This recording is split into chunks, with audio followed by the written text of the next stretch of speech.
tenemos que saber por qué es importante hacer un análisis, qué organización política y social necesita de este análisis para definir su curso de acción. En este texto nos trata de explicar esto. Para hablar de esto, primero tenemos que saber qué es y cómo se hace un análisis de coyuntura. Pero primero, ¿qué es la coyuntura? A partir de la estructura social se comprende que los elementos fundamentales de una sociedad cambian lentamente o muy lentamente, salvo que se den aquí unas revoluciones. Algunos de estos ejemplos de estructura social serían la economía, lo político y la ideología. Lo económico hablamos a partir de los recursos naturales, formas de propiedad de medios de producción, además también los principales sectores productivos. En la política hablamos ya de los partidos políticos, de las organizaciones sociales, populares, que son ya de carácter de Estado, y un tipo también de gobierno. Y en la ideología hablamos del sistema educativo ya de escala, los valores, la filosofía, la religión y los medios de comunicación. Ya. La coyuntura. La coyuntura, de la forma más inmediata para darle sentido, tenemos que hablar de lo que hemos estado viendo también en los anteriores textos, como es la relación o vinculación. Habla aquí de parte de una manera de que esto está unido o articulado. Por ejemplo, un ejemplo de coyuntura podemos decir es ver que para realizar algo se puede intentar organizar un sindicato para promover una forma de código de trabajo. También aquí podemos hablar de la situación económica de la familia que obliga a mantener este trabajo sabiendo que puede ser poco calificado y no favorable, y además que lo podemos repasar con facilidad. Ya, la estructura y la coyuntura. Pese a que son diferentes, siempre debe haber una relación entre ambos. Las nociones de estas condiciones y circunstancias designan aquí un conjunto articulado o al menos concurrente de hechos, de fenómenos, que desde luego puede ser percibido o comprendido por mí o por ustedes. Aquí se puede ser asumido de forma confusa o de una manera por cada actor. O sea, nosotros podemos asumir esta coyuntura de manera diferente. Depende de cómo. Lo podemos ver de una manera buena o de una manera mala. Esto puede afectar tanto las situaciones y los comportamientos. Pueden explicar esto, que ya serían las opiniones. Ya. La noción de la articulación no se refiere solo a la relación entre los hechos o fenómenos sociales que afectan ya el comportamiento, sino se dice que se relaciona ya también con la información, los pensamientos, la actitud, las prácticas sociales, el espacio, el escenario social donde ya nos vamos desenvolviendo. Ya. Para ya introducirnos aquí al análisis de la coyuntura, tenemos que entender que la realidad social es un conjunto articulado de fenómenos, de prácticas, de acciones, y que nuestra acción forma parte de esta articulación. La segunda es que podemos conocer que nuestro conjunto ya articulado está en condiciones de orientar adecuadamente nuestro comportamiento. Entonces, la noción de la coyuntura es la conciencia de dos o más hechos, particularmente en tiempo. En el tiempo, conciencia que da entrega o sentido a esta situación. Y la inserción de nuestra sociedad supone conocimientos y sentimientos, valores, comportamientos en esta situación social. En la primera tenemos, por ejemplo, que una legislación laboral no respalda las demandas de la fuerza de trabajo. Aquí hay un clima que ya es poco solidario entre los trabajadores y la empresa que trabaja. Y mientras que la inserción ya en la sociedad es prácticamente donde ya formamos un sindicato y comenzamos a trabajar para ya crear un clima de confianza y compañerismo, para ya aquí fundamentar las bases humanas, laborales y sociales que nos permiten avanzar la gestión aquí. Ya.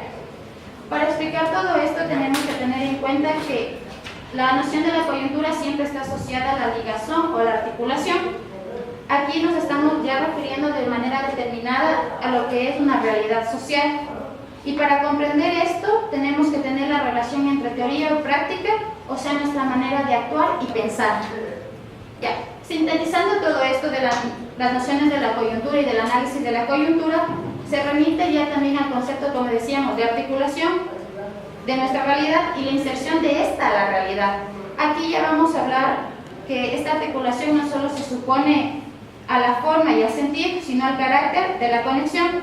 Esto ya nos causa un juicio teórico. Aquí lo real histórico que hemos estado viendo también en el texto de Helio nos habla sobre que lo real se manifiesta como una ligación de factores, elementos y situaciones presentes y pasadas. En nuestra acción orientada hacia la realización de un proyecto que tiene sus raíces en la situación actual y en lo que aspiramos. Aquí la noción de la coyuntura prácticamente nos remite a la comprensión de lo real como algo complejo y respecto a lo cual no podemos sino actuar con mayor o menor conciencia. Ya. Aquí en el texto nos da las definiciones de coyuntura. Citándole esta, le traté de resumir un poco, pero les voy a leer la cita porque es importante lo que dice es: la coyuntura es el conjunto de condiciones conjugadas que caracteriza un elemento en el corrimiento global de la materia histórica. En este sentido, se trata de todas las condiciones, tanto psicológicas, políticas, sociales, como económicas o materiales. Sin embargo, esto no es un momento cualquiera, sino aquel que privilegiamos, lo siento, que definimos como objeto de estudio, que construimos tal como tal. La actualidad, para ser comprendida, tiene que ser transformada en un momento actual. El momento actual, sin embargo, presenta una mayor riqueza de contenido, porque en él se traman las dos lógicas: la lógica general de la época y la lógica específica del momento actual, cuya combinación se expresa en la coyuntura. Como condensación de la sociedad en un momento determinado, el momento actual es la expresión más desarrollada y compleja de esta realidad política. Paralelamente, el análisis de coyuntura es la elaboración más compleja del análisis político. Aquí podemos definir también que la forma, se puede definir también a la coyuntura como una forma de manifestación de lucha de diferentes actores, grupos, en una sociedad específica y en un momento determinado. Una sociedad que está dividida en clases sociales, grupos económicos y políticos, que juegan un papel determinado en la estructura social que trae. Prácticamente ya cuando analizamos estas definiciones partimos de la existencia de contradicciones, luchas, competencias entre los diferentes grupos políticos sociales que existen. A este conflicto lo estamos llamando como hechos detonantes. A partir de este hecho detonante, estos pueden ser económico, político, militar e ideológico. En otras palabras, aquí nos da un ejemplo como que la estructura social es el vientre de un volcán activo, mientras ya que la coyuntura es la forma que salta ya a la superficie la lava, los gases, las piedras, y es una determinada explosión. La coyuntura, en pocas palabras, es un equilibrio social e institucional de carácter provisorio que resulta de la desigualdad de la situación y el potencial de poder entre dos o más protagonistas confrontados, o un protagonista o un opositor. Esta es una crisis del momento que ha sobrevivido a las contradicciones. Dicho de otro modo, la coyuntura es un desplazamiento significativo de la correlación de fuerzas en un breve plazo o a raíz del acontecimiento. La coyuntura prácticamente no tiene una determinada duración, ya que esta puede ser breve, puede ser en años, meses o incluso hasta en un solo día. A partir de esto, también en el rigor científico nos habla que la duración de la coyuntura depende ya de los hechos detonantes, es decir, la forma de manifestación de las contradicciones sociales que se continúan generando esto. En el análisis de la coyuntura, ¿qué es un análisis de la coyuntura? Para entender el análisis de la coyuntura tenemos que conocer y transformar los principios que organizan y hacen posible la práctica social de estos actores. Además, también esta tiene una concepción dialéctica de la relación entre la sociedad y los individuos. No estudia lo aparente, ni lo que los sujetos conocen. Ya. El análisis de la coyuntura a nivel institucional prácticamente nos habla que hay distintas categorías de actores. Tenemos los protagonistas, los ayudantes, los opositores, los destinatarios, la situación, los dispositivos prácticos de tipo institucional y tecnológicos del proyecto. Los protagonistas prácticamente son aquellos que actúan con la decisión y la claridad para alcanzar los objetivos de interés. Los ayudantes son los que ayudan a los protagonistas a alcanzar sus objetivos, mientras que los opositores son prácticamente los que llevan la contra a los protagonistas. Los destinatarios son los que recibirán el daño o el beneficio de este objetivo, mientras que la situación ya es lo económico, lo social, lo cultural, lo educativo, donde ayudan o estorban ya al protagonista. Los dispositivos son la ayuda o los instrumentos que utilizan los actores, y el proyecto son ya las carencias, los deseos, o sea, el interés que tiene ya el protagonista. Ya. Aquí prácticamente ya hablamos de lo que es una escena política, con lo que les estaba explicando de los actores. El análisis de la coyuntura busca caracterizar este conjunto de actores en acción en relación con sus proyectos ya protagónicos o antagónicos.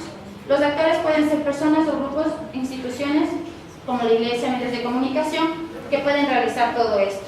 En la coyuntura ya existen los bloques poderosos y no poderosos, predominantes o no predominantes. A estos los conocemos como hemogénicos y subalternos.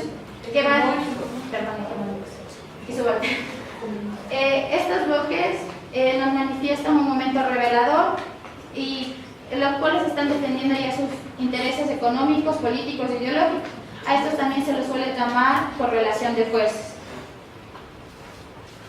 Ya, los objetivos que tenemos con el análisis de la coyuntura: redefinir la correlación de fuerzas de un momento y una situación social o institucional generando por un acontecimiento; reconstruir las prácticas sociales o institucionales de manera como se dieron en un momento dado y según sus lógicas de conducción; señalar la práctica y señalar la estrategia y la táctica de los actores sociales en el seno de una sociedad o de una institución para determinar los bloques de poder que se van formando; mostrar la presencia y el ocultamiento de las contradicciones de fondo de una sociedad o de una institución; y por último tenemos relacionar los momentos coyunturales con el movimiento profundo de las estructuras sociales e individuales o institucionales. Ya. Las prácticas, prácticamente la redundancia, se puede construir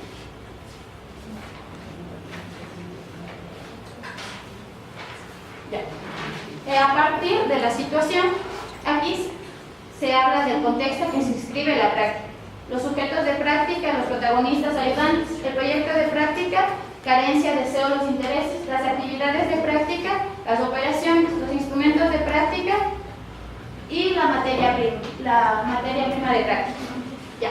Para resumirles en todo esto, hablamos que el principio de formación integral de la práctica debe a conocer o a reconstruir las intenciones y condiciones reales de estas prácticas, lo que visto desde un punto de vista de la coyuntura equivale a poner evidencia de lo que está en juego.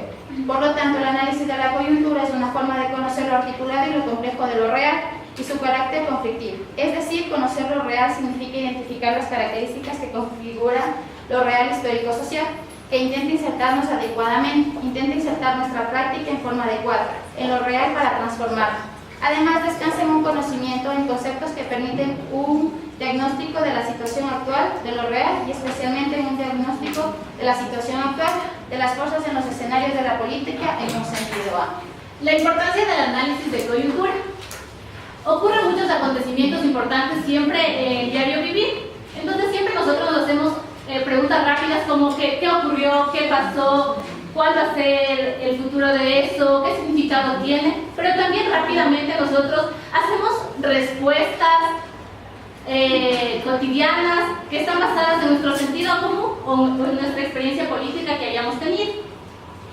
Entonces, eso perjudica al análisis de coyuntura en la práctica. ¿Cómo? Porque ahí nosotros creamos una visión superficial de la realidad política en la que vivimos, y cuando vamos a realizar un plan de acción, este nos podría salir mal. Entonces, ¿por qué es importante el análisis de coyuntura? Tenemos comprender los sucesos que ocurren en un momento determinado y saber relacionarlos con la ideología, con la economía, con la política, tanto en lo local como en lo internacional, para nosotros poder explicar profundamente y objetivamente. También nos sirve para fortalecer nuestra capacidad de análisis, sentar bases para crear un plan de acción de acuerdo a las circunstancias. La investigación colectiva en su realidad, esto nos ayuda y es un proceso eficaz para poder impulsar a los movimientos y crear conciencia comunitaria. Y lo más importante, el pueblo produce su conocimiento y no tendríamos que depender de conceptos que ya fueron creados por otras personas. El análisis de coyuntura tiene categorías y la primera tenemos los acontecimientos. Es importante que sepamos diferenciar hecho de acontecimiento. Todos los días hay miles de hechos, pero acontecimiento solo es aquel que marca importancia tanto en los grupos sociales, clases sociales en nuestro país. Entonces, hoy nacen miles de niños, pero si hoy naciera el hijo del presidente de la República, ese ya sería un acontecimiento. Es importante que nosotros en el análisis de coyuntura primero sepamos hacer esta división, hecho, acontecimiento, y ya cuando tengamos los acontecimientos, los sepamos dividir según su importancia. Tenemos los escenarios. Este es el espacio en el que se desarrolla la trama, ya sea social o política. Por ejemplo, en las huelgas, el espacio sería las calles o las plazas, pero hay que tener en cuenta que se puede cambiar de escenario. Por ejemplo, si el gremio de taxistas está haciendo una huelga, están en las calles, en las plazas, pero el presidente de la República les dice que necesita hablar con un representante para llegar a algún acuerdo, entonces ya se cambia de escenario, estaría en el gabinete presidencial. Hay que tener en cuenta esto porque se cambia de proceso. Los actores es quien juega un papel en la trama. Esto puede ser un actor social, es cuando representa algo para un país, para un grupo social o para un colectivo, pero también puede ser una idea, un proyecto, una denuncia, grupos sociales, colectivos sociales, clases sociales e instituciones como la iglesia, el periódico, la radio, la televisión o sindicatos. Las relaciones de fuerza. Las clases sociales, los grupos sociales, los diferentes actores sociales están relacionados unos con otros. Estas relaciones pueden ser de confrontación, de coexistencia, de cooperación y revelan una relación de fuerza, de dominio, igualdad, subordinación o superación. Por ejemplo, esto de las relaciones de fuerzas se da en las elecciones, es un ejemplo. Porque aquí cuando hay mayor número de votos o cuando alguien ganó, cuando un partido ganó, ya se sabe cuál fue esa relación de fuerzas, con quién se alió, con qué partidos políticos, con qué clases sociales o con qué personas. Articulación entre estructura y coyuntura. Los acontecimientos, las acciones desarrolladas por los actores sociales, generando una situación y por ende definiendo una coyuntura, no está en el vacío, sino que esto se relaciona con la historia, con el pasado, con las relaciones sociales, económicas y políticas establecidas durante un proceso. Por ejemplo, si hay una sequía muy grave, esto es un problema gravísimo y por ende viene a ser parte de la coyuntura, pero no es que solo es en ese momento que ya se convierte en un problema grave, lo relacionamos con la estructura agraria, saber a quién va a perjudicar, cómo les va a perjudicar, quiénes no van a poder producir, y en realidad también ya sería relacionado con estructuras económicas y políticas. Yo les voy a hablar acerca de los pasos para realizar un análisis de coyuntura. Voy a hacer aquí un pequeño desgradito.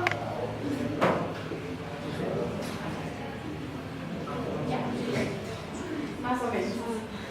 El primer paso que tenemos que realizar para el análisis de coyuntura es la investigación y la clasificación. Entonces sería como la primera del esqueleto. Espina.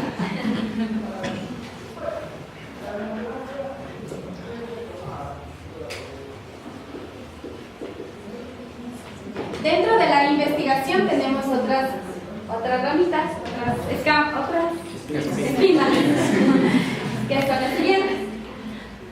Ya, para la investigación nos pide el autor que primero tenemos que recolectar la información. El segundo paso es el análisis crítico de estas fuentes. Y el tercer paso es la selección de las noticias más relevantes y confiables. Entonces vamos al primer paso. Ya, en la recolección de la información tenemos que primero ubicar las fuentes y los canales de información. En el Ecuador, por ejemplo, tenemos varias fuentes de información que son los periódicos, que conocen el comercio, el telégrafo, aunque tengan diferentes lineamientos, tenemos varios. Tenemos canales de televisión que transmiten segmentos de noticias, tenemos radios, tenemos entrevistas, pero también tenemos que ubicar todas las fuentes orales. Las fuentes orales son, por ejemplo, las personas que estuvieron en el hecho, los testigos, las personas que están cercanas al hecho, o también las autoridades que dan algún pronunciamiento acerca de algún suceso. Ya. Ahora, para hacer el análisis crítico de las fuentes, tenemos que primero verificar si esta información es verdadera o es falsa. Y además tenemos que verificar si es que estas afirmaciones se ajustan o no a los hechos. Estos pueden ser las afirmaciones, pueden ser verdaderas, pueden ser parciales, distorsionadas, pueden ser falsas. ¿Cómo podemos analizar esto? El autor nos da una guía. Tenemos que priorizar las fuentes conocidas como seguras y contrastar las afirmaciones contradictorias. Para eso vamos a tener un ejemplo. Ya, aquí tenemos el ejemplo de dos periódicos que son de España, es el ABC y El País. Los dos nos dan una información, les voy a leer, que dice: el rey cobra 140.519 euros, y en la otra dice: el rey hace público un sueldo de 292.000 euros. Entonces vemos que hay dos informaciones que son distintas, ¿verdad? Entonces para ello el autor también nos dice que nosotros tenemos que chequear quién es el funcionario que está autorizado para dar esta información. Es decir, tenemos que ver quién hizo esta noticia, quién autorizó la noticia, y también podemos verlo en los canales. Por ejemplo, tenemos a Russia Today y a CNN de la misma manera. Russia Today nos dice que no hay militares ni material bélico ruso en el conflicto de Ucrania, pero sin embargo vemos que aquí hay otra información, que nos dice que en cambio, según fuentes oficiales de Estados Unidos, 1.000 tropas de Rusia han entrado en Ucrania. O sea, son dos informaciones totalmente contradictorias. O sea, tenemos que sumar todos los aspectos, ver las fuentes confiables, quién está haciendo esta noticia, si es que es quién afirmó esto. Entonces tenemos que ir siguiendo estos rigurosos pasos. Hay una puntualización. Además de ver quiénes son las fuentes, es decir, si entrevistan en CNN, entrevistan a un alto funcionario del gobierno español para que declare que gana el rey 140 y tantos miles de euros al año, mientras que en otro, en El País, le dicen no es esas las cifras, son 200 y tantos. Es decir, esa diferencia entre las cifras que te expresan un medio y el otro medio deben remitirnos también a nosotros, aparte de corroborar las fuentes, ver cuál es la historia o en qué sintonía está el medio de comunicación. Ustedes ya se deben estar dando cuenta, ¿no? O sea, si están revisando Ecuador Inmediato, que es un espacio en el que confluyen varias fuentes de diversos medios de comunicación y están trabajando a la par con el comercio, pues van a darse cuenta que en otros medios del mismo tema, sobre el presupuesto, sobre las leyes, sobre el juicio a Elizabeth Cabezas, sobre los conflictos en la asamblea o sobre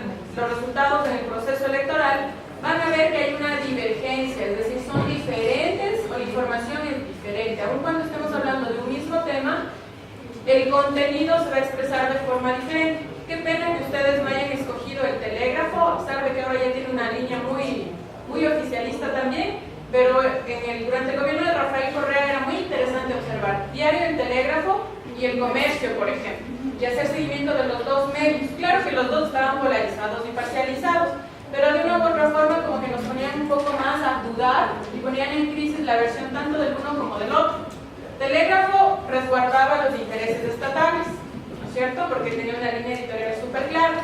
El Comercio, en cambio, hacía como oposición, ¿no es cierto?, era un actor de oposición frente a la información y a la descripción de la realidad que determinaba diario El Telégrafo. Ahora ustedes, aparte de las dos fuentes que revisan, imagino yo que también están consultando otras fuentes alternativas o secundarias para poder cotejar también la información. Sugiero que empiecen a hacer esto si no lo han hecho aún, para que tengan también esa diversidad de fuentes y esa diversidad de voces. Cuando ustedes ya estén trabajando y es decir, ya tengan sus temas aprobados y empiecen ya a trabajar sobre cada uno de sus temas de análisis de coyuntura, van a tener que revisar las fuentes secundarias o alternativas para que tengan otras voces. Sí, porque en un medio de comunicación puede ser que nos diga que efectivamente el reajuste presupuestario es necesario y nos pongan cifras, ¿no? Y nos maquillen un escenario de tal forma que nosotros lleguemos a pensar y a justificar que sí es necesario. Pero puede ser que en los otros medios de comunicación que son o que hacen oposición al gobierno nos plantean otras cifras, plantean incluso otras fuentes, a otros expertos, a otros politólogos, a otros economistas que hacen o que plantean una lectura crítica, ¿no? O que pone en crisis la verdad, entre comillas, que está planteando su medio. Pues el ejemplo que tú has puesto sobre el rey y el sueldo de CNN, no, pero sí era CNN, el país y el CNN, esos dos medios nos dejan ver con claridad cómo la información se cruza, ¿no es cierto? Y finalmente a los destinatarios, que somos la sociedad civil, nos hacen dudar. Es decir, nos hacen dudar y finalmente también terminan como banalizando ese tema que puede ser de relevancia o interés por esa divergencia así tan grave, tan grande de datos que se emiten. Y ahora hay que tener también mucho cuidado en las redes sociales o en las plataformas virtuales con los fake news. Es decir, hay una serie también de espacios, ¿no? Acá se habla mucho de los troll centers. Tiene que ver también con ese espacio de cómo se construyen esas falsas noticias que se emiten y salen a los medios o a las plataformas digitales y que en muchos de los casos los medios de comunicación, de tradición, toman esa información de ahí y la reproducen y entonces generan como todo un escenario de caos. Hay que tener en cuenta también eso, no solo las fuentes que cita el medio de comunicación, sino saber quién es este medio de comunicación. Y de hecho en la ficha de instrucciones de trabajo les dice, ¿no?, que ustedes tienen que plantearse, justificar por qué escogieron el medio de comunicación que han escogido, que han seleccionado, y plantearles una reseña breve o corta de dónde sale este medio de comunicación, o sea, cuál es la línea política e ideológica del medio de comunicación. Porque tampoco podemos ser ingenuos y pensar que lo que nos está haciendo el medio es totalmente neutral y objetivo. ¿De acuerdo? Sigue, por favor. Entonces, como dice la profe también, además de esto tenemos que hacer la selección de las noticias, pero que estas sean más relevantes y confiables. Nos da unas dos categorías. La primera es que tenemos que priorizar lo que afecta directamente a nosotros como país, o como estado, o como localidad, o si es que es una organización como organización. Y tenemos que ver, por ejemplo, si nosotros somos Ecuador, lo que más cercano nos puede afectar, por ejemplo, son lo que le puede afectar a América Latina. Los tratados de América Latina entran diferentes empresas, organizaciones como Mercosur, ALCA, CARICOM. Entonces, todo eso que nos va a afectar a Ecuador, si es que estamos dentro de ellos, tenemos que analizar esas informaciones. O si es que estamos en Ecuador y específicamente en Quito, lo que afecta a Quito. Lo siguiente que podemos hacer ya en el otro punto del pescadito es la clasificación. El autor nos propone una clasificación dual, que es lo que es nacional y lo que es internacional. En lo nacional tenemos lo político, militar, económico, social e ideológico, que ya les voy a pedir que me ayuden. Y lo internacional puede ser a nivel mundial y nivel regional. Como les dije anteriormente, puede ser, por ejemplo, medimos lo que es América, lo que es Europa, Asia, India, Oceanía, por continentes, o por ejemplo, las políticas que nos aplica de Estados Unidos a Ecuador, Estados Unidos si es que fueran los cubanos a Cuba, o así, o sea, relacionado. Y ahora vamos a entrar en lo que es lo nacional. Ya, les tengo estos ejemplos que quisiera que por favor me ayuden.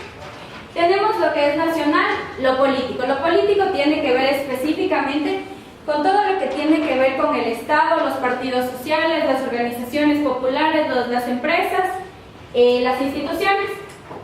Lo que es militar tiene que ver obviamente con las Fuerzas Armadas o con la policía, lo que es la seguridad y defensa. Lo económico tiene que ver con la producción, con la distribución, el consumo, las concepciones, costumbres, la iglesia, la familia.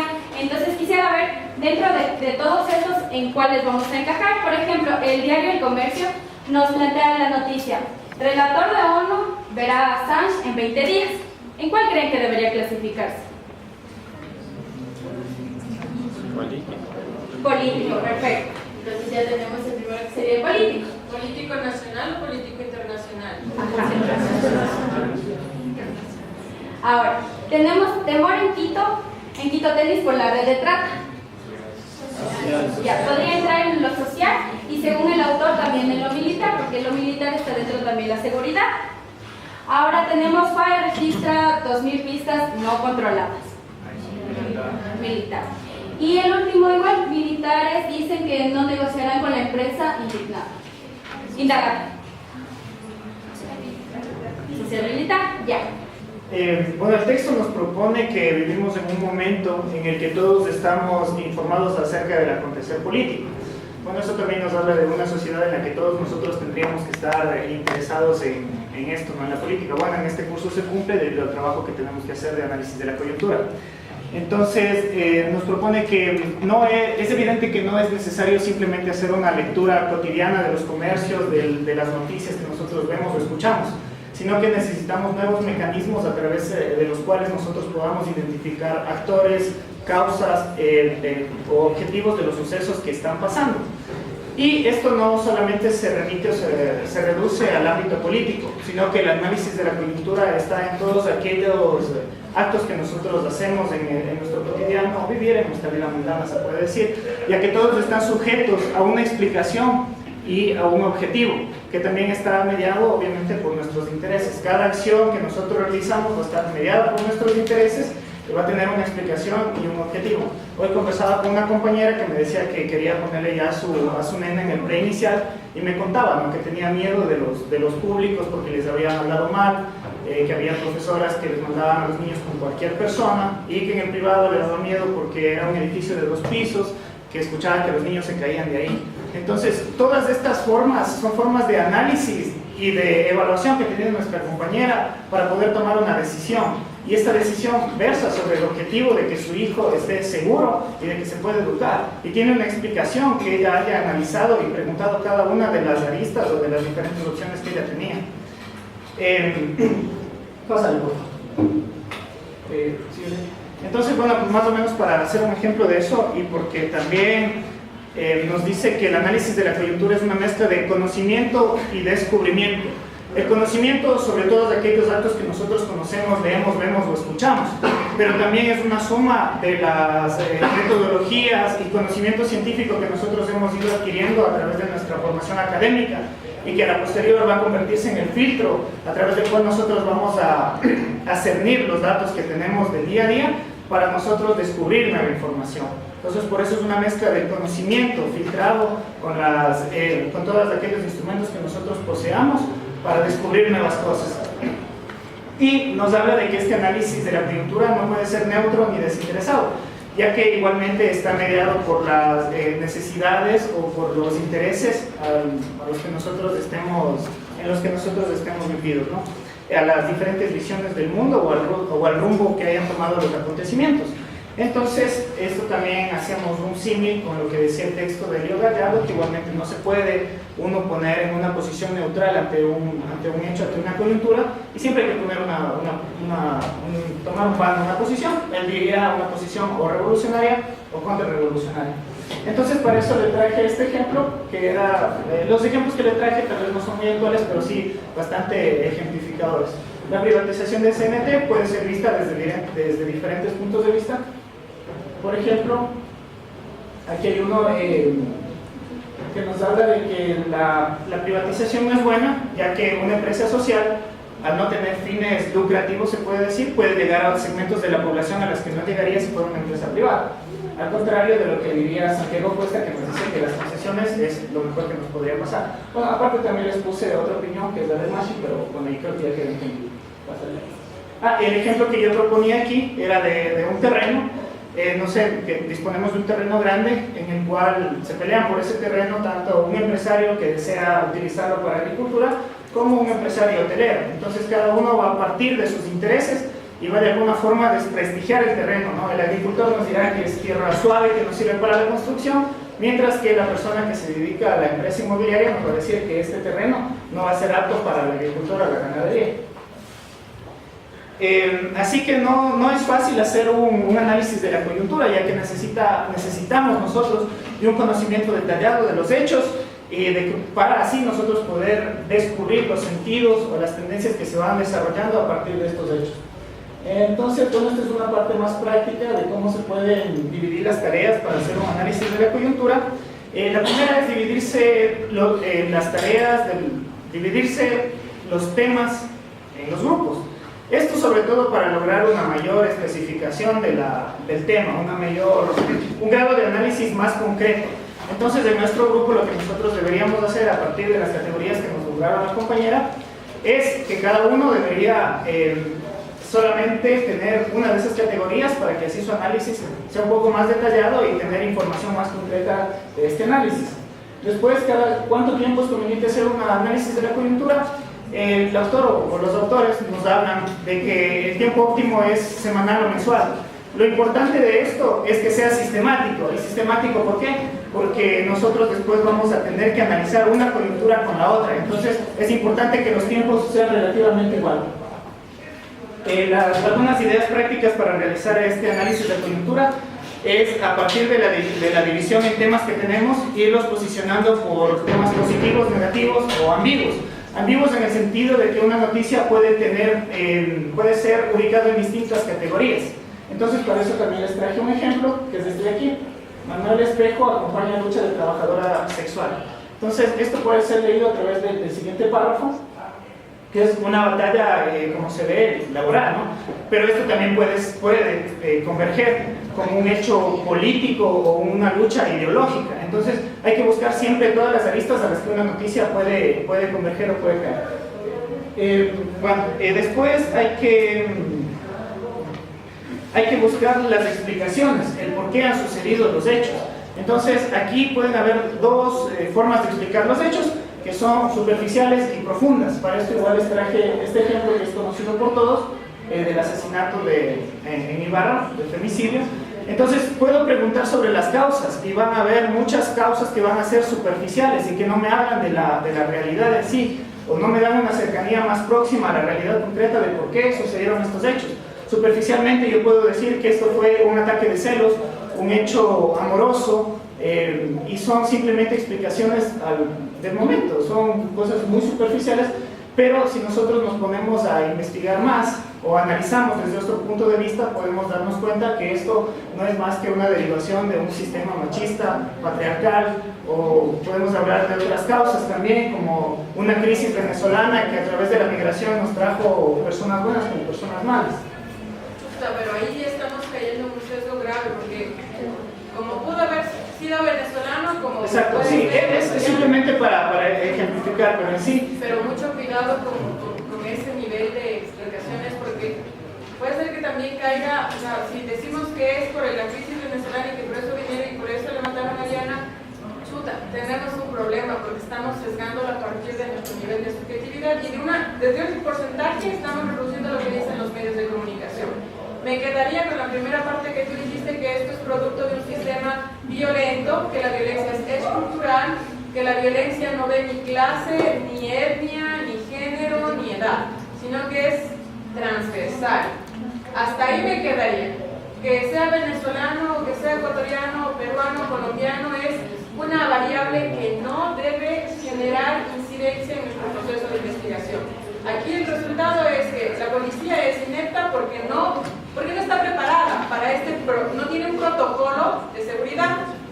Por eso no pudo accionar durante los 90 minutos, solo se quedaron mirándole, gritándole y no pudieron accionar. Luego, el Estado es inepto porque no hay una política pública de prevención. Entonces yo me quedaría en la primera apreciación que tú has planteado, que es un problema estructural. La nacionalidad no nos importa realmente, ¿ya? Y el tema de la crisis de Venezuela, bueno, ya tiene que ver con otros factores. Yo no lo metería en ese ejemplo que tú has puesto, no lo metería, porque realmente no tiene nivel de incidencia. Pero si nos ponemos a ver eso, o sea, sería un venezolano, 5 venezolanos, a comparación de unos 1000 ecuatorianos que igual han cometido feminicidio contra mujeres. Entonces, no me refiero a que no es, si lo quieres leer desde la violencia estructural, no es relevante el nivel de la nacionalidad. ¿Ya? O sea, hay que tener mucho cuidado con eso, nada más. ¿De acuerdo? Después, por último, lo que tenemos es las contradicciones entre clases o grupos, que más o menos versa sobre preguntas que nos tenemos que hacer acerca de un acontecimiento. Esas son: ¿qué intereses están en juego? ¿Qué organizaciones o fuerzas han intervenido, qué clases sociales se representan y qué objetivos se persiguen. Para eso traje este ejemplo que era Quito, 3 nuevos requisitos para construir edificios. Rápidamente le resumo la noticia, y es que el municipio pretende, a través de incentivos de los impuestos, reducir hasta el 50% de los impuestos a quienes construyan edificios que sean mayormente ecológicos o orgánicos. Poco más, poco menos la noticia. Lo importante de esto es ir igualmente sesgando la información y darnos cuenta de aquí dónde se pueden construir edificios, es sobre todo en la parte norte. ¿Quién está en la capacidad de construir un edificio? Las grandes empresas o grandes propietarios o grandes empresarios. Y sobre todo, ¿qué es lo que se busca? ¿A quién le beneficia esto, esta reducción de los impuestos? Pues obviamente a esos grandes propietarios.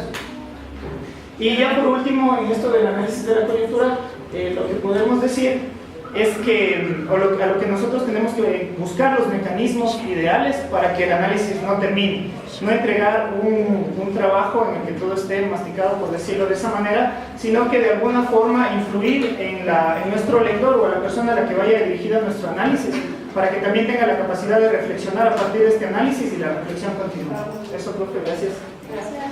Sobre todo tomar en cuenta que el análisis de coyuntura no termina. Tú lo has dicho bastante bien, ¿no es cierto? Bueno, todas las personas que expusieron lo dijeron.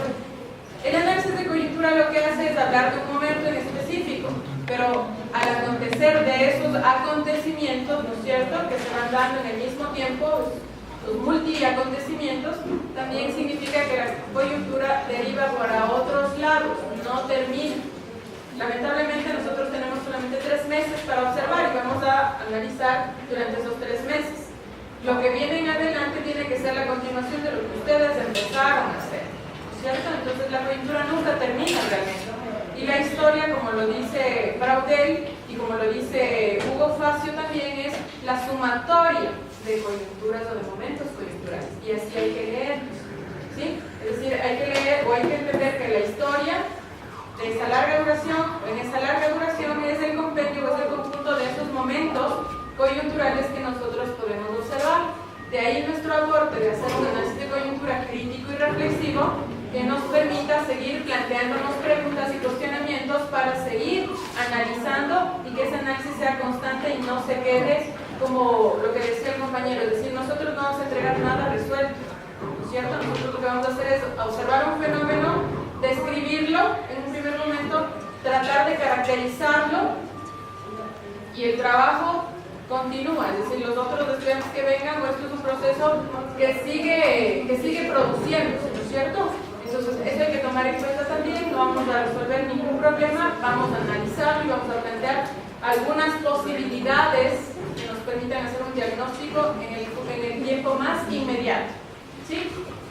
Porque estaba planificado para el 19 de abril el examen de la unidad 1 y la presentación del primer avance de su trabajo.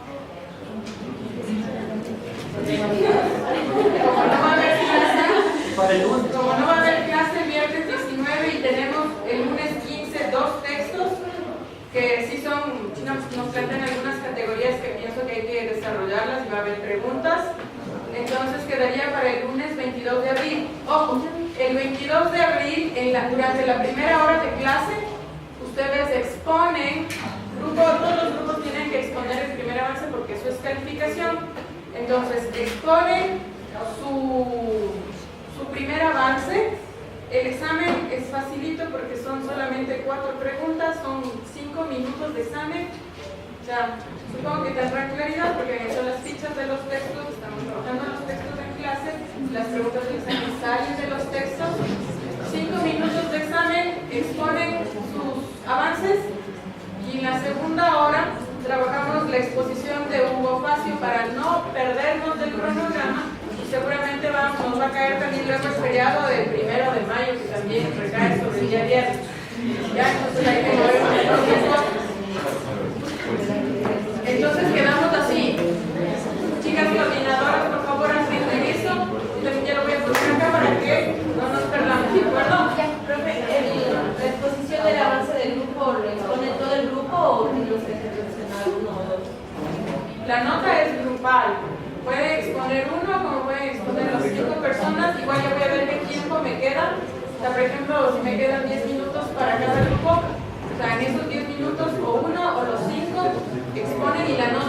grupal, porque el trabajo es grupal. ¿De acuerdo?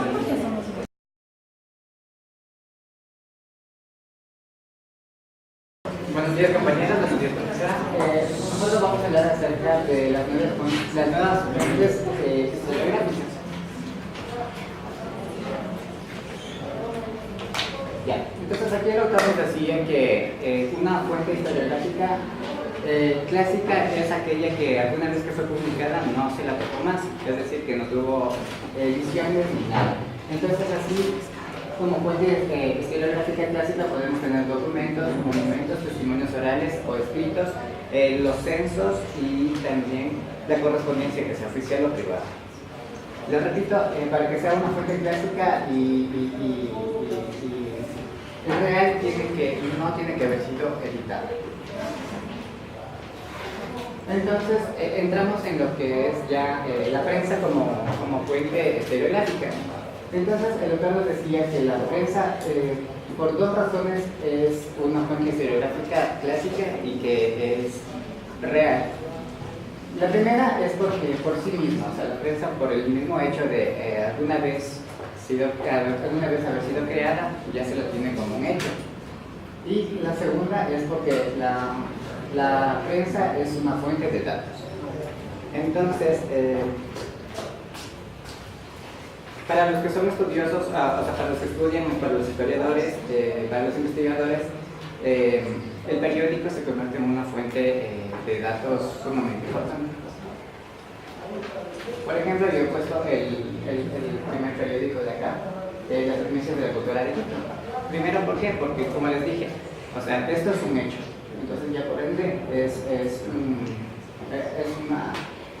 es algo que nos va a remitir una fuente. Y segundo, porque es un periódico y desde nosotros podemos ir a ver datos y a seguir una cronología. También el autor decía que en el periódico encontramos información efímera porque hay información a diario, pero que aparentemente no es de importancia, pero que luego vamos a ir construyendo y va a tener un valor testimonial para quien hace la investigación. Estos valores pueden ser políticos, culturales, sociales o económicos. Entonces, hay un autor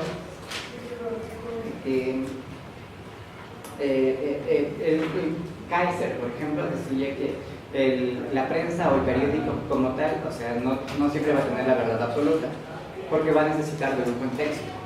Entonces, yo he puesto estos ejemplos de aquí, que es el de 30S. Nosotros, que somos nuevos, venimos de otro país y vemos esta noticia, vamos a entender que el presidente quisieron matarlo, que fue una locura del país, que se mataron entre policías y militares. Pero nosotros, entendiendo un contexto, entenderíamos que esto fue de mucho más atrás y que había temas políticos y me parece que era el tema del servicio de seguridad social de militares y policías. Realmente les iban mediante un proyecto de ley, les iban a reducir los privilegios que históricamente tuvieron. Es decir, eliminaban primero el sistema de castas más o menos que funcionaba, es decir, ya no iba a existir la policía y los militares de élite que por lo general tenían acceso a la educación, ¿no? O que por lo general pagaban los padres de familia para que se eduquen y sean militares de carrera, mientras que los que no tenían dinero eran de tropa. Entonces esa diferenciación y esa clase social era muy marcada. En este proyecto de ley lo que se planteaba es eliminar esos privilegios.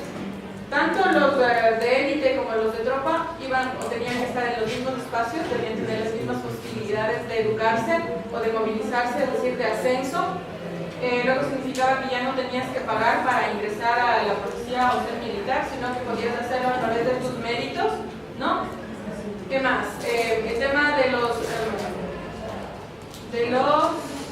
estímulos que ellos denominaban, es decir, se estableció que cada 5 años podían presentarse para ascender, lo que ellos antes lograban cada 2 o 3 años, es decir, el tiempo era más reducido, ahora se estandarizó y se propuso que cada 5 años todos, tropa o de élite, podían presentarse a un ascenso, ¿ya?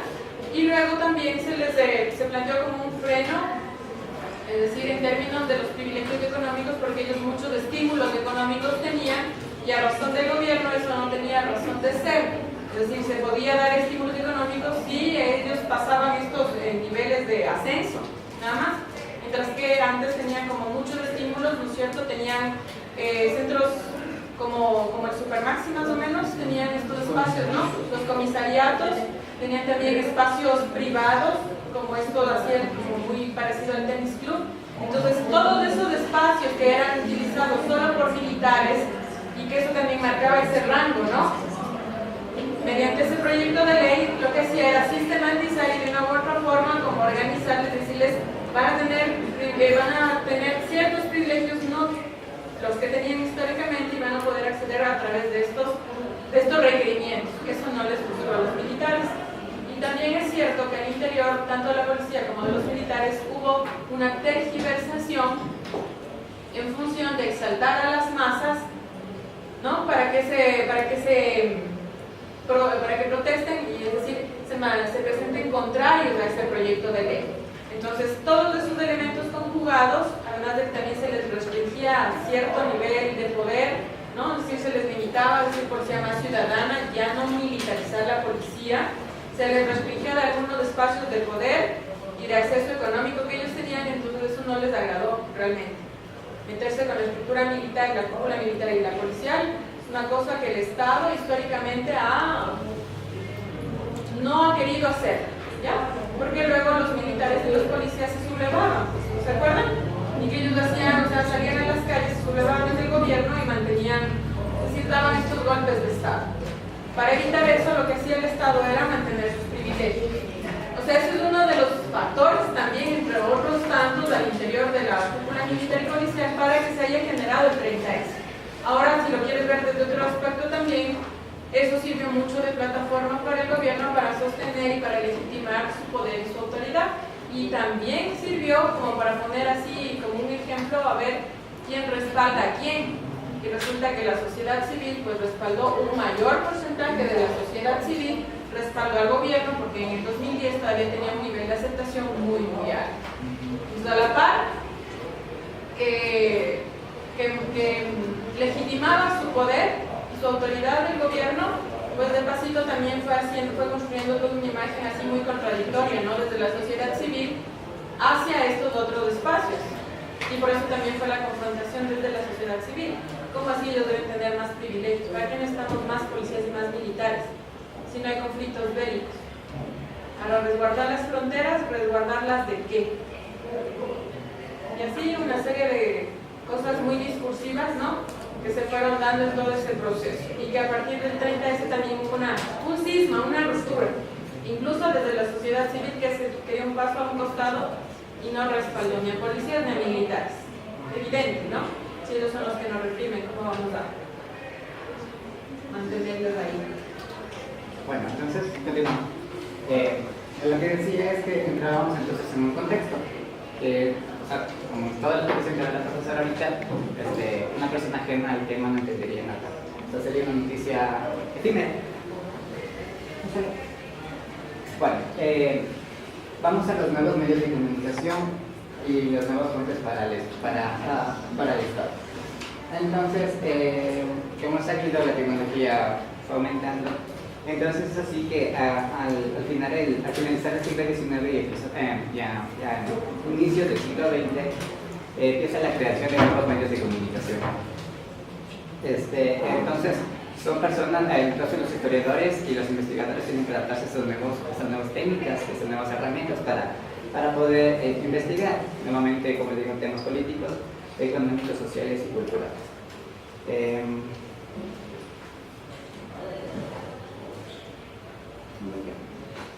Entonces, entre una de las nuevas herramientas que se crean, por ejemplo, dice Matt Bridge en una conversación que tiene en UNESCO que los medios que más exigieron para crearse fueron la prensa, la radio, el cine, el teatro y la música. Mientras que otro autor dice, el autor Array con A. Males, dice que tuvo que haberse creado de manera cronológica las siguientes herramientas: los carteles publicitarios, la prensa, el cine, la radio y la televisión. Entonces, Entonces los carteles obviamente era como que algo más, no tan oficial, pero era algo que buscaban llamar la sensación o la atención de la gente.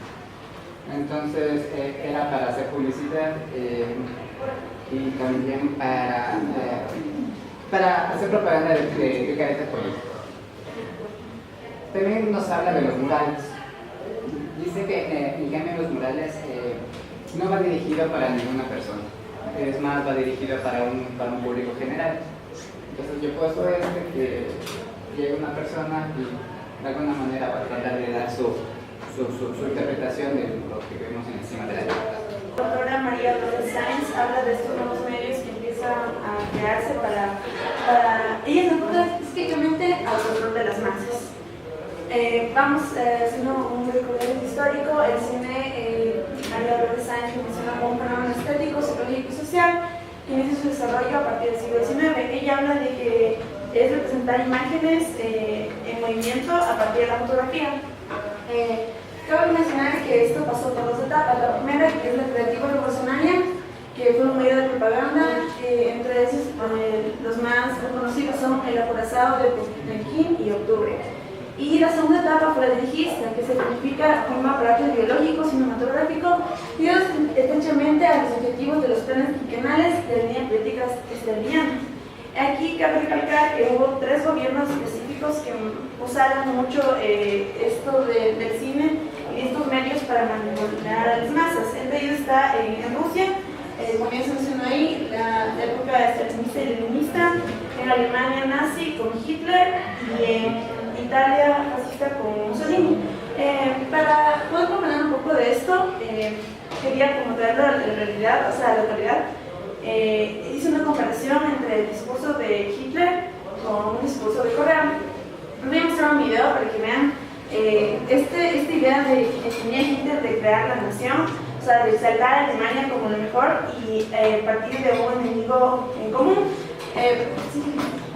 En los videos que vamos a ver cómo se maneja el cine como un aparato ideológico que conlleva fomentar una visión maniquea del mundo. ¿Qué es esta visión maniquea? Que es muy parcializada, o uno es bueno o malo, o sea, es una oposición radical al enemigo. Y la segunda es proclaman la maldad intrínseca del enemigo, lo que ya les mencioné, y la tercera desvirtúan el papel del adversario. La idea de esto del cine, de estas películas, era mostrar al enemigo como el peor. Por ende, ya sabemos que Hitler tenía la idea de la raza aria y veía como los judíos manchaban esta raza. Entonces, ahí viene el cuarto que dice, sirven como medio de instrumentalización del contrario. Esta parte de instrumentalización habla de que por medio de la estrategia lograr que el enemigo actúe como tú quieres.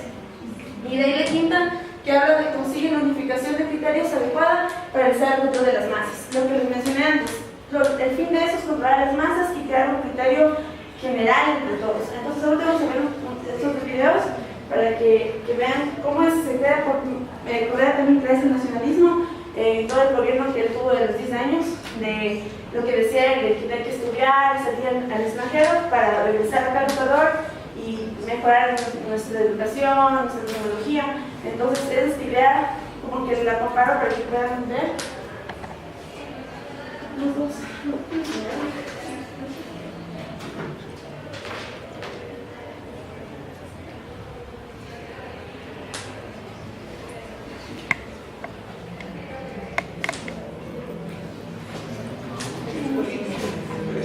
Bueno, aquí vamos a ver lo que dice Corea. Puede pasar a cualquier país, una inversión, una avioneta aparentemente vinculada con el narcotráfico. Y una avioneta de este país sin ser detectada por ninguno de los países de paso. Desde México llega la avioneta. Pero somos nosotros los únicos corruptos, incapaces e inútiles que no detectamos la avioneta. ¿Hasta cuándo? ¿Hasta cuándo tanto maltrato a los nuevos funcionarios? ¿Hasta cuándo tanto maltrato a los ciudadanos honestos? Pero sí se escucha. Sí se escucha. Bueno, ya escucharon la parte. Quiero específicamente dar nota de unas. Este video lo van a encontrar en la página que dice correístas.com. Pero, ¿por qué es la idea de que les quiero mostrar esto? Cuando ponen este video de Correa, al momento que están en el discurso, ponle. En política, pareciera ser que el pecado capital es decir la verdad. Habla de... Hemos tenido una anécdota que le puede pasar a cualquier país del mundo. La infiltración de una avioneta aparentemente vinculada con el narcotráfico.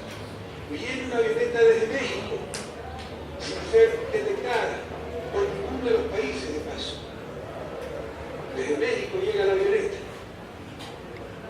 Pero somos nosotros los únicos corruptos, incapaces e inútiles que no detectamos la avioneta. ¿Hasta cuándo? ¿Hasta cuándo tanto maltrato a la Unión Nacional? ¿Hasta cuándo? Esta idea de apoyo que ponen los indígenas, Ciudadanos honestos, continuamos. este país gobierno patriota. Pone al representativo de Ecuador, sigue poniendo el discurso detrás de lo que era. Estrella por volar bajo para eludir radares que antes no existían. Si no dan cuenta, ponen la idea como si hubiera una imagen, una guerra, que él está luchando contra la corrupción, contra lo que intenta manchar la imagen de que él no puede cuidar el país, que él está penalizando. Sociales. Basta. Tratar de hacerle daño a un gobierno. Destruye la patria entera. Destruye lo más valioso que tiene una república. Su orgullo. Y miren esta imagen, llama mucho la atención porque les ponen a los comentarios vestidos de ellos. Entonces, ¿qué es lo que quiere por medio de este video para que comprendan?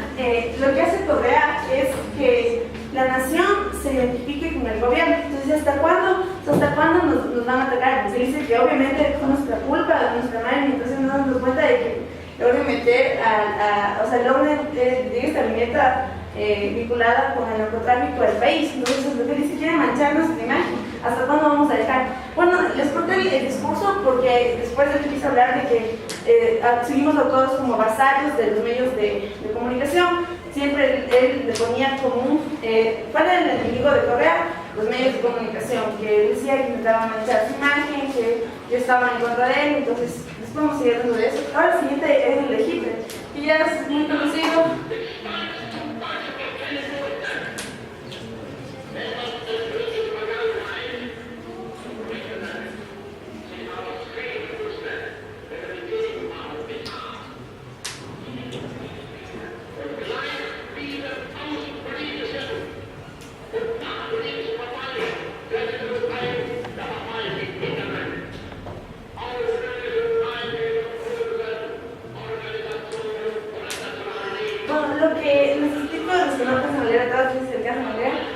Lo que él empieza a decir es cómo la decadencia y la corrupción, cuando llega al poder, encuentra una Alemania destruida, una Alemania humillada. Entonces, lo que él intenta es, él dice que viene como esa idea de líder mesiánico a alzar a Alemania. Y bueno, ahí menciona quiénes son los culpables y menciona que muchos alemanes, muchos soldados que ya quieren renunciar a su puesto. Entonces, lo que él llama la atención es igual lo mismo, casi parecido, o sea, yo le hablaré si no lo veo así, no sé si está bien hecho, pero lo que yo menciono es el hecho de la comparación de el sentirte, tú ponerte la camiseta, el verte representada por el gobierno. Entonces, los dos manejan el discurso del líder mesiánico que viene a levantar, igual como su Correa, vino a levantar a Mario Corona y que estaban en el suelo. Bueno, y así continuando con lo que la exposición, María Dolores Sáenz también nos habla de la radio. La radio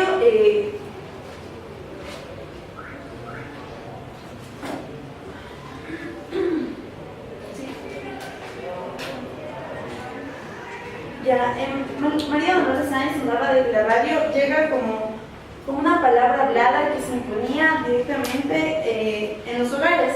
Y lo que menciona es que es un medio de comunicación que resulta sumamente atractivo para el consumidor, para el poder político y para el historiador, por su extraordinaria capacidad de penetración, captación y transmisión a la realidad, que es lo que forma, la radio llega a formar parte de la vida diaria de las familias. Entonces las familias se sentaban en las tardes a escuchar radio. Y esto también fue manejado por las propagandas políticas, porque al momento en que se estaba desarrollando la Segunda Guerra Mundial, Hitler, por medio de Goebbels, lo que hace es cerrar completamente los medios extranjeros a los alemanes. para mentir o meter la idea de que Alemania estaba ganando la guerra. Hasta el último les mentían, les mantenían la idea de que Alemania no estaba perdiendo, a causa de que la Gestapo les tenía amenazados de que serían ejecutados los que escucharan un medio extranjero. Entonces los alemanes solo escuchaban los medios que eran controlados por Goebbels, quien mencionaba que Alemania estaba en lo mejor en la guerra, cuando en realidad era todo lo contrario. Ya, continuando, el otro medio que igual menciona María Dolores Sainz, bueno, volviendo igual a la actualidad, aquí les pongo una parte de cómo es la importancia, y sigue siendo la importancia de la radio, con esto de que pasó de las frecuencias. Uno de los temas que más se ha estado hablando últimamente, con esto que Jorge Yunda es nuestro nuevo alcalde, que él tiene 13 frecuencias que han sido entregadas sin ninguna justificación. Y bueno, aquí yo ponía una noticia de Radio Expreso que él hablaba de que hay relaciones familiares y de dependencia entre los accionistas y socios que forman parte por ese sorteo de frecuencias. Y también que mencionan aquí justo directamente que las empresas vinculadas a Radio Canela de Quito, algunos accionistas en una compañía son trabajadores de otra empresa del grupo y perciben ingresos entre 383 y 750 dólares. ¿Qué eso quiere decir? Que varias personas se presentaban, pero eran hermanos o primos o eran accionistas de una misma empresa. Continuando. Bueno, aquí les enfocaba lo que mencionaba antes, que la Contraloría dice que tres empresas del grupo Yunda lograron la frecuencia pedida de Radio Canela. Entre ellos está Canela Pinto del Ecuador, Sonido, Energía, Energía y JH Radio FM. Aquí les quiero llamar la atención cuál es la importancia, cuál aún les interesa a los medios de ahora, a los grupos de poder de ahora, tener la radio, porque aunque sea un medio que creemos que por internet ha sido como ya, no sé, eliminado de nosotros, hay una gente que escucha la radio. Entonces, pues, continuando, el último medio que menciona María Dolores Sainz es la televisión. Esta nace en las décadas del siglo XX y los primeros ensayos de este medio se producen en Alemania, igual con el nazismo. Ya el avance de cuando llega este medio, al ser como un boom, o sea, la novedad de un nuevo medio moderno, lo que se consigue es que en menos de 20 años avance de una manera rapidísima. En 1950, en 5 países había servicios fijos de televisión. En 1955, en 17 países. En 1960, multiplicado por 4 en los 17 países. Y en 1980, el número total de receptores son 400 millones. Entonces, ¿qué es lo que le daba la televisión? Es que un espectador llegara a vivir unos acontecimientos distantes de él como si estuviera en ese momento al frente. Y eso. Bueno, lo que igual volviendo a la actualidad, lo que les mencionaba, puse el ejemplo justo de Rafael Correa por el manejo de medios increíble que tuvo, las sabatinas. En esta noticia de Covisa, justo denunciaban cuál era los precios que tuvieron esas sabatinas, con qué presupuesto se hizo y muchas de estas sabatinas no fueron hechas con una participación directamente de Rafael Correa, sino con nuestros impuestos y con la participación pública.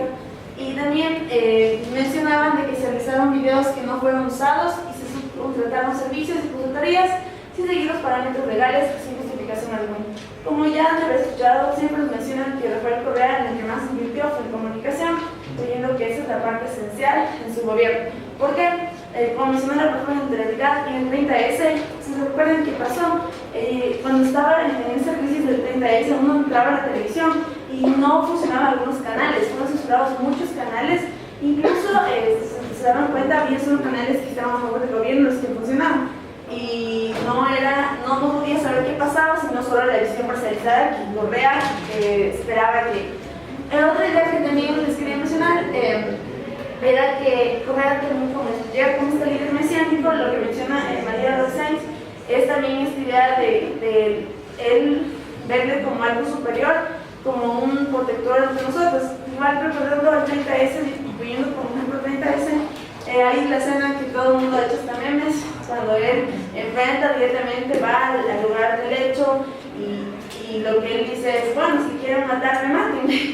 Entonces también es esta idea del líder que se pone contra todo por el bien de su pueblo. Es la nueva historia, un nuevo concepto de las fuentes. Aquí, en el desarrollo de estos nuevos medios que se ha dado, que es de la más media, los cuales han sido fieles testigos de la realidad, ha provocado el desplazamiento de las fuentes clásicas de investigación, como los testimonios escritos, testimonios orales o vestigios.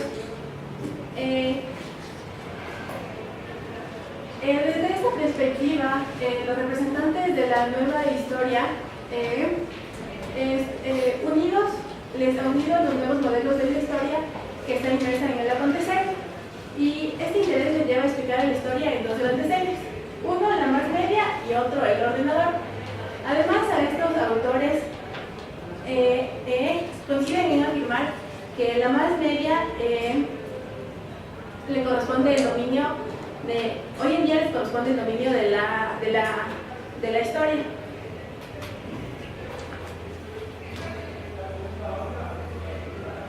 Tres son los representantes que escriben esta nueva historia.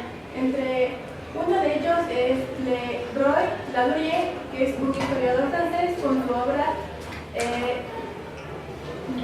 El territorio del historiador. Aquí lo que él nos manifiesta es que es la posible transformador que se va a dar del historiador en un informático, ya que nos menciona que esto tendría como consecuencia la simplificación total del acontecimiento histórico. Para demostrar que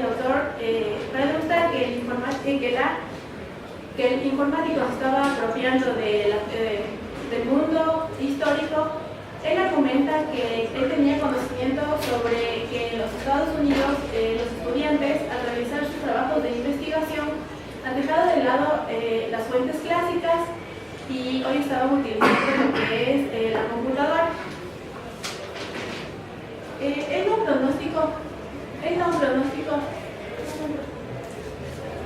un pronóstico de que los historiadores se transformarán en el futuro en programadores. Entonces dice que lo que tendrían que hacer los historiadores es, conforme a la par de que va avanzando la tecnología, ellos deberían de ir actualizándose. El segundo es la realidad del acontecimiento, y él nos menciona que cuando él se refiere a hechos construidos o que los medios les han elevado a la categoría de acontecimientos, los cuales han provocado que puedan ser percibidos como una historia relevante. Y Nora, con respecto de esto, nos dice que la más media ha transformado en un acontecimiento importante lo que pudieron haber sido nada más que palabras lanzadas al aire. Nora escribe que mediante esos medios nos sorprende el acontecimiento y no puede evitarlos, y están apegados a la realidad. También nos dice que los medios, en especial se refiere a la televisión, y él nos menciona que la televisión adquiere cierto protagonismo a la televisión cumplir con su objetivo, que es netamente transmitir un acontecimiento. Pero la televisión, al ser el medio que nos atrapa y nos retiene, le obliga de cierta manera al espectador a conocer un determinado hecho. Y dice que estos medios, en lugar de trabajar los acontecimientos basándose en un periodo largo de tiempo, ellos lo único que hacen es relacionar, es darnos una noticia tras otra, pero sin mostrarnos un contexto de qué es lo que llevó a generar esa noticia. Bueno, el autor igual nos mencionaba que de un acontecimiento que se transmitió en vivo, él daba un ejemplo del descubrimiento de los estados de los estadounidenses de la Luna, y él mencionaba que al este evento ser transmitido en televisión perdió su característica de historia y pasó a ser un simple espectáculo.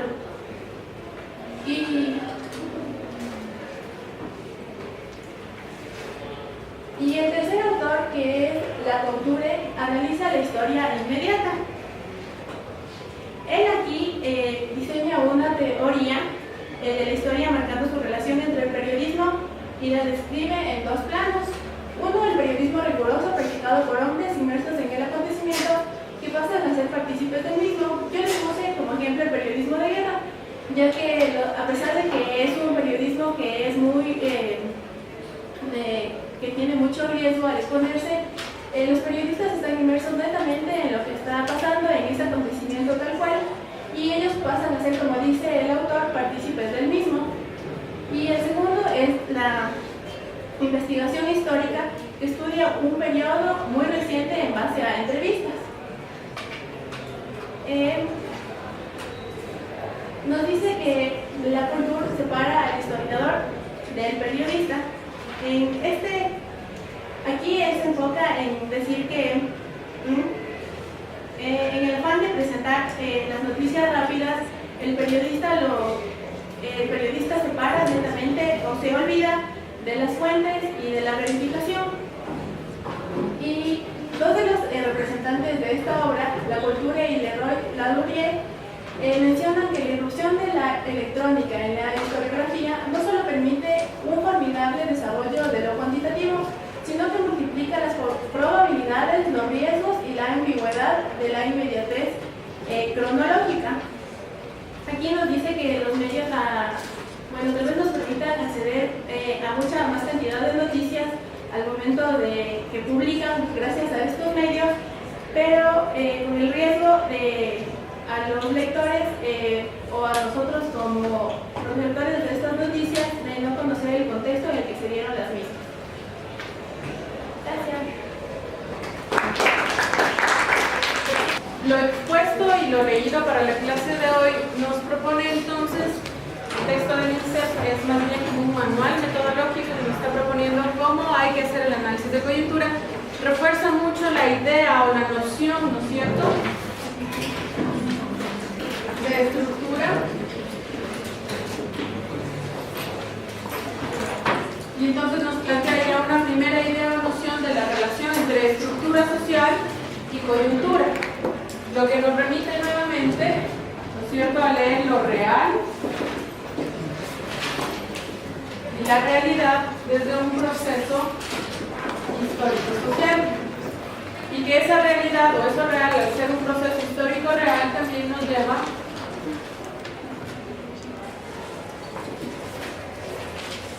a lo multicausal. Entonces, esa multiplicidad o esa multiplicidad de acontecimientos que van a presentarse en un momento determinado, que es la coyuntura, ¿no es cierto?, el tiempo actual o la actualidad, dice que nos debe remitir a entender o al menos identificar esa multicausalidad para que podamos describir lo real desde un proceso o teniendo la premisa de que es un proceso histórico y social, ¿no es cierto? Entonces desde ahí dice que nos debe llevar a problematizar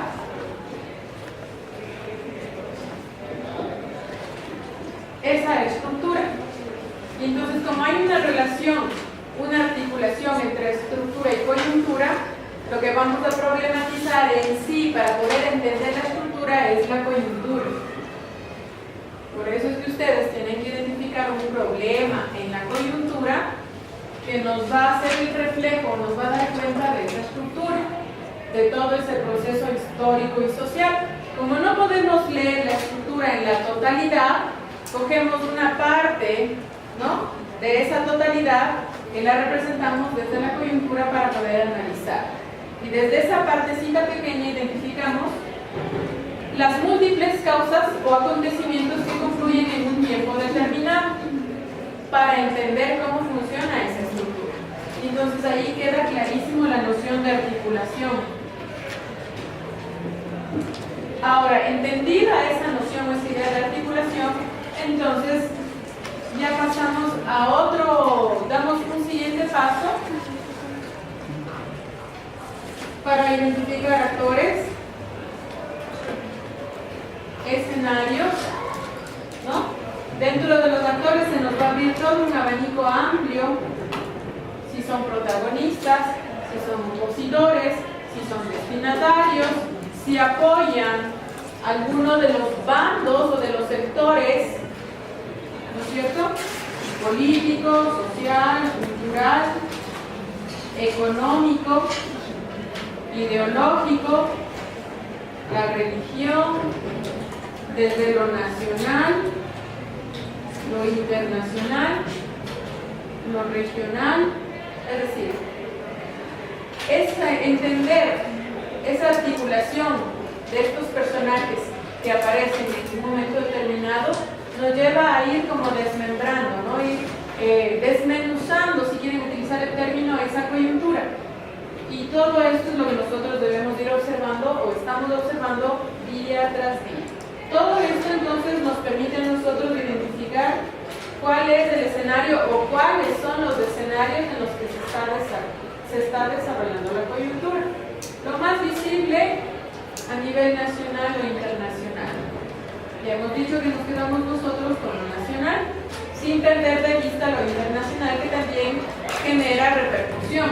Ahora, a nivel nacional, que es lo más grande, ¿en qué otros escenarios o en qué otros espacios se desarrolla la coyuntura? Asamblea Nacional, gobierno, desde el gobierno, ¿en qué ministerios se van ubicando los conflictos o van apareciendo esos acontecimientos detonantes de los que habla el texto que hemos revisado en la mañana de hoy?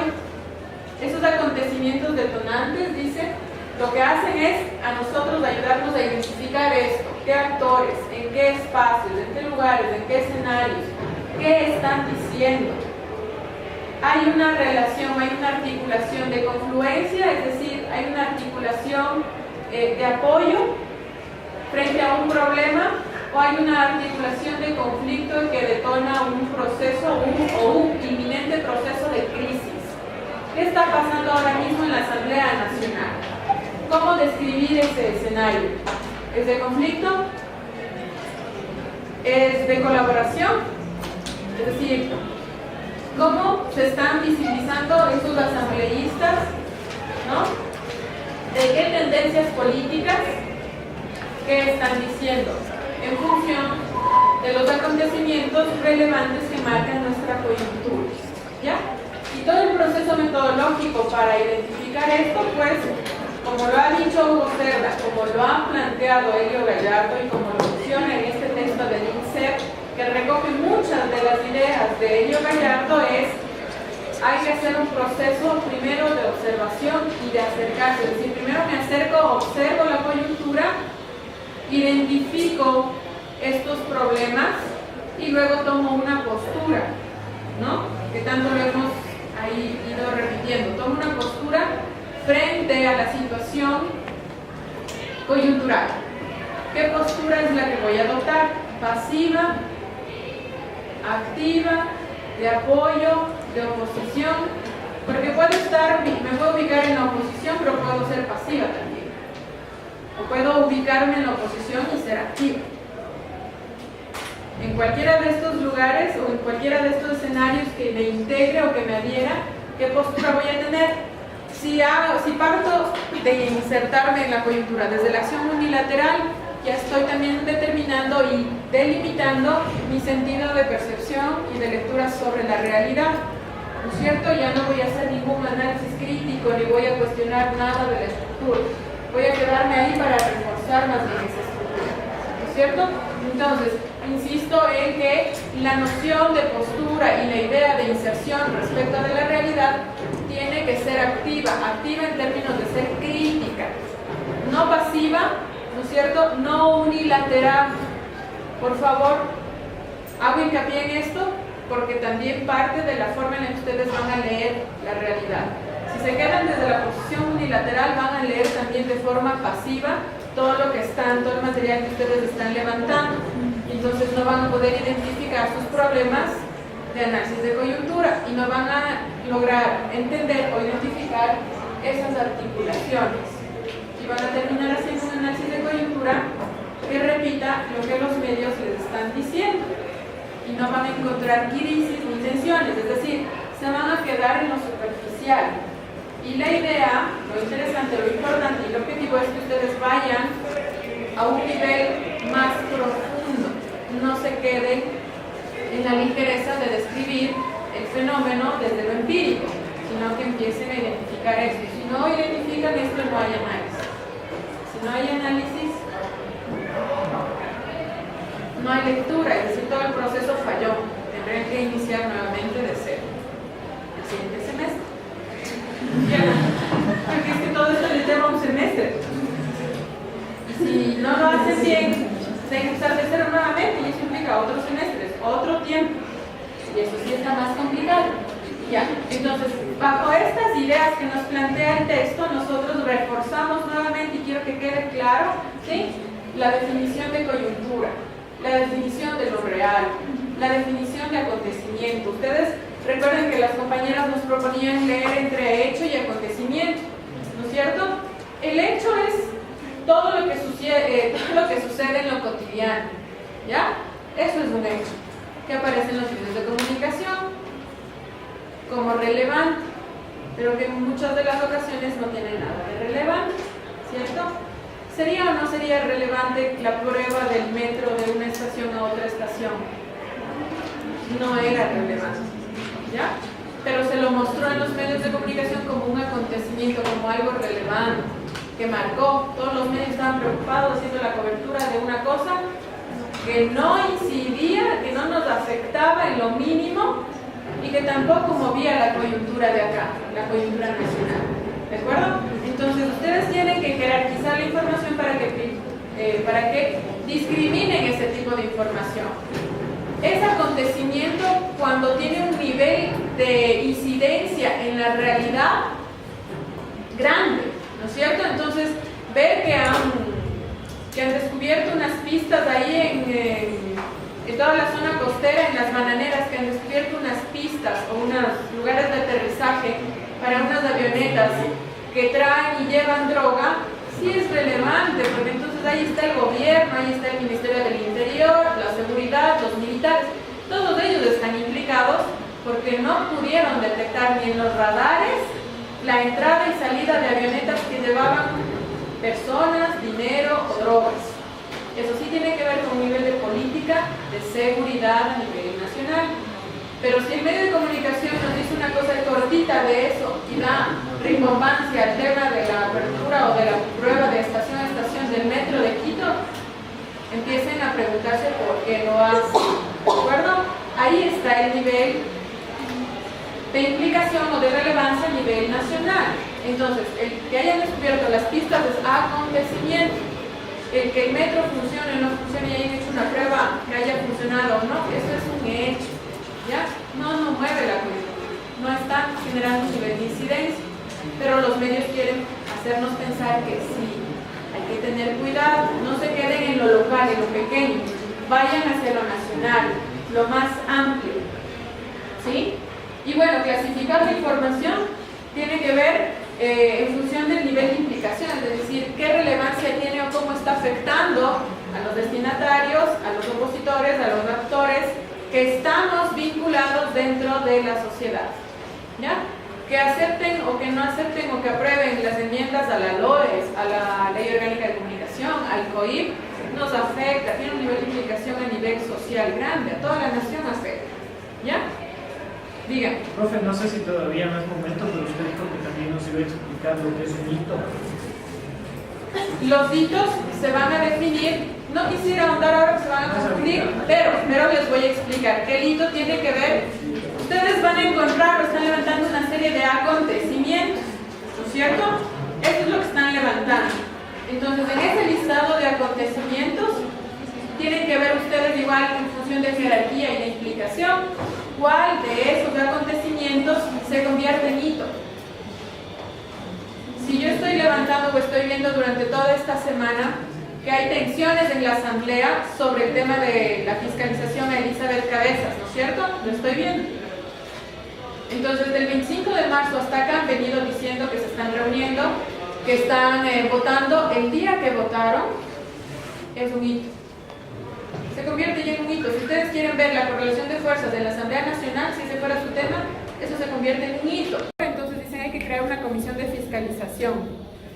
Y se les llevó algunos días ver quiénes van a integrar esa comisión, y ahí ustedes tienen que leer perspicazmente y desde la suspicacia quiénes integran esa comisión. Hubo mucha gente que dijo que no, que ya han participado en unas comisiones de fiscalización que ahora deben dar paso a las otras, a las minorías, a los otros que no han participado. No quieren vincularse, ¿no? Por algo será. Entonces, luego de eso, esa fecha clave, a la semana siguiente ya determinaron y cerraron y dijeron, esta gente es la que va a la comisión de fiscalización. Otro momento clave. ¿Ya? Entonces, dentro de todos esos momentos claves que identificamos, ustedes tienen que leer cuál de estos es delito. Ya les estoy dando una pista.